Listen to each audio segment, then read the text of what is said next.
Good morning, everybody, and welcome to Ask the Coach Show, episode 73. Today, we discuss the importance of motivation, returning no-spin serves with long pimples, whether you should have a fast bat and a slow bat for training, and options for the wide forehand after pivoting.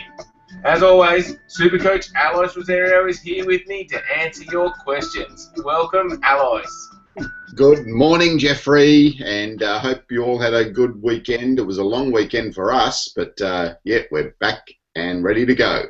We are. It was a long weekend for us, but it was a busy weekend for you, Alois, working away. I was up the Gold Coast in Australia, doing some coaching up there with our Queensland Para squad, and yeah, then up in Brisbane for a meeting after that. So yeah, been a busy few days. Excellent. Well, here's a question. Well, it's actually the previous PingSkills question of the day, Alois, that we'd like to get your thoughts on, and I think you'll find this one quite interesting. It was, how do you learn best? By watching, by hearing about it, by doing and feeling, or by getting lots of facts and figures? Yeah, so I used to think it was always watching for me, but I think I also have to do it and feel it, and I think that probably works best for me. Probably the combination of those two. I think watching is always important for me to learn, but I think the doing and feeling really helps me as well. So, and you know how I discovered this, Jeff? How did you discover this? When I was trying to do fantastic. Are you making any progress? A little bit, but really haven't had much of a chance to practice. I need to practice. Yes, practice is important. It's interesting because I would have thought just initially that just doing, just getting out there and playing or whatever you're trying to learn, I would have thought doing was the most important for me. But I don't think just one of those on its own is as effective as combining more of those options. Like I really like watching as well. I think that helps a lot. And I think getting lots of facts and figures can help me too, but you just got to be careful that you're not just getting lots of facts and figures and then never going out there and practicing. So that one can be a little bit of a trap, I find. Yeah, I think so. I think yeah, a lot of sporting people aren't so much into the data and getting the facts and figures. It's more about the watching and the doing and the there's also the hearing. So some people do like to listen to and hear about what they need to be doing as well. So yeah. Yeah, interesting topic, I think, Alice, and I think maybe people should try different ways of learning than normal just to see if it does help them out. Yeah, I think so. And certainly if you're thinking about helping other people, also keep that in mind as well. So you might sit them down and talk to them for an hour about how to do a forehand, and then get them out there and realise that they can't do it. Whereas you might just get them out on the table and move their arm through the motion of a forehand, and they might pick it up like that. So yeah, so just experiment with different ways as well. Yeah, very interesting. All right, Alois. The PingSkills question for today is: has the backhand become more important over the last 10 years?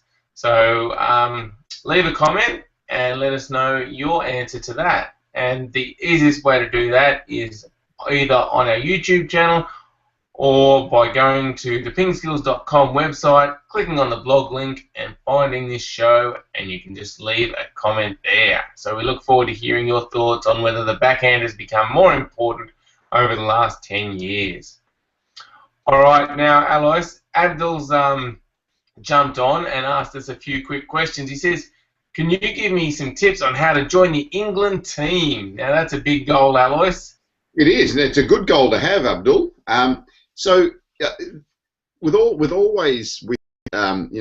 players ask me about things like that, it's about the slow progress or the small steps that that you need to take before you get to being able to play in the England team or your national team. Firstly, it's about joining your club, learning the skills, starting to play some tournaments. Once you start to play some tournaments, then you'll improve, then you'll start to get maybe some recognition about where you are, you know, not only for other people, but for yourself to start to realise what level you are and what you need to do to improve that level. So, yeah, take it one step at a time. If you're not playing in a club, get down and play in a club. If you're playing in a club, make sure you start to play some tournaments. If you're playing tournaments, make sure you're looking and watching and learning from the other players and trying hard to improve that level in the tournaments. And you know, if you can do all of those things, then one day you'll find yourself playing for England. Yes, interesting. Because Abdul also asked how to become really good and win most matches, which I guess is the same sort of question as how to join the England team. But yeah, you're not really going to be winning most matches all the time, I think, in this as you're progressing, are you? You need to get used to you're just working at things on your game and improving bit by bit. Yeah, that's right. I mean, I always say the best competition you can find is one where you're winning about 50%. If you're winning 100% of matches, then the competition is probably too easy for you. If you're winning 0%, then the competition's too difficult for you. So if you can find a competition where you can win some, lose some, you'll learn a lot more about your game and progress quickly. All right, Abdul. So hopefully that's helped you. Just yeah, follow those tips. Get to a club, get to tournaments, work on your game, learn the basics, just keep on improving all the time, and step by step you'll get closer to that goal. Good luck, Abdul. And Abdul has jumped onto our Google Plus page and asked a question using the Q&A app. So anyone can do that while we're live on the show. Just go to our Google Plus page, the PingSkills Google Plus page, and click on the little Q&A app, and you can ask your own question. So thanks for doing that, Abdul. All right, now, Brock has also done the same thing, Alois, and he's asked us a question. He says, I had a competition for 1 hour ago, but I couldn't compete because I had bad knees. A doctor's also looked at my knees, but how can I strengthen my knee? It hurts. Can I stretch it out, or what can I do? Please help me. Now, yeah. I don't know how much we're going to be able to help, Alois, not being doctors. Yeah, Brock, yeah, that sort of pain, it's really important that you go to someone that has good knowledge. So go to a doctor or a physiotherapist that is going to be able to help you to firstly analyse what's going on with your knee, and then we'll give you some exercises that are going to help you to strengthen that area. So yeah, so do that. We certainly aren't medical experts. It's really important that if you're getting the constant pain in your knees, that you get some proper help and try to find out exactly what's going on. It's quite common, especially if you're young and growing, that you get those sort of pain. But it's best to get it checked out and just make sure you're doing things well. Yeah, exactly. And injuries can be, really affect your game. So it's good to go see a professional and just you make sure it is sorted, and then you can continue playing after you get that fixed, yeah, or looked at and found out what's wrong. All right, sorry to hear about that, Brock. Hopefully you can get that sorted quickly. All right, Alois. So Matthias has asked us a question. He says, while my forehand topspin and my backhand footwork have improved quite a bit, I still struggle with consistent, powerful counter hitting after moving from my backhand to my forehand side. Now, my coach is insisting on using this counter hit stroke as a follow-up after I pivot. So have you got any advice for Matthias? Yeah, I think so Matthias is in China, and he lives in China and does some training there.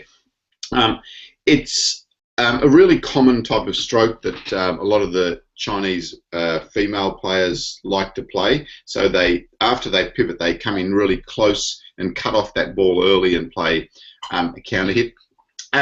It can be okay, but often if you're not fast enough to get across there, that stroke becomes really difficult. I think it's better and it's easier after you make the pivot to move backwards, or not backwards, but turn yourself a little bit more when you're moving across, so that you can play another forehand topspin. It'll give you a little bit more time and a little bit more safety as well with that next stroke. I think trying to get there early and hit a counter hit ball is really difficult. So yeah, I'm not sure how you approach that with your coach, but I think that topspin ball on that wide forehand is probably a lot easier.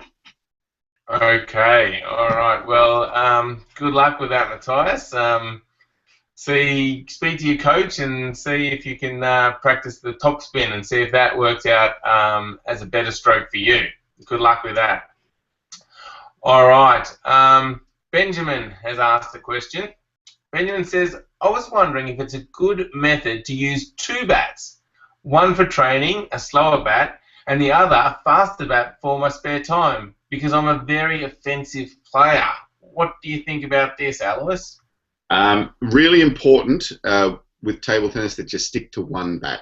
If you're switching between a fast bat and a slow bat and all that sort of stuff, you're just going to throw your game out. You're going to throw out your timing, your strokes, all that sort of thing. So get a bat that you like, that you think is the right speed for you, practice with it, compete with it, train with it, do all that sort of stuff with the one bat. Really important. Okay, good advice. So stick with the one type of bat. If you need a spare bat, just get the same bat with the same rubber and just have it in your bat case in case the other bat breaks or something, if you want a spare bat. Yeah, ideally, if you can get exactly the same bat as your spare bat. I mean, sometimes financially it's difficult to get two bats the same, but try to get something that's reasonably similar, just in case your bat breaks. You've got the other one in your bag, and you can just pull that out and be able to play with it reasonably effectively. So the main point is though, use the same bat. Excellent. All right, thanks for the question, Benjamin. All right, now DK has asked the next question, Alois, and DK asks, do you think that it's good to have motivation in order to win?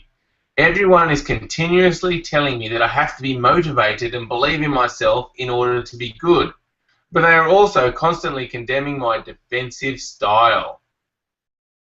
Yeah, so DK, he's asked a few questions recently and put a few comments on the site.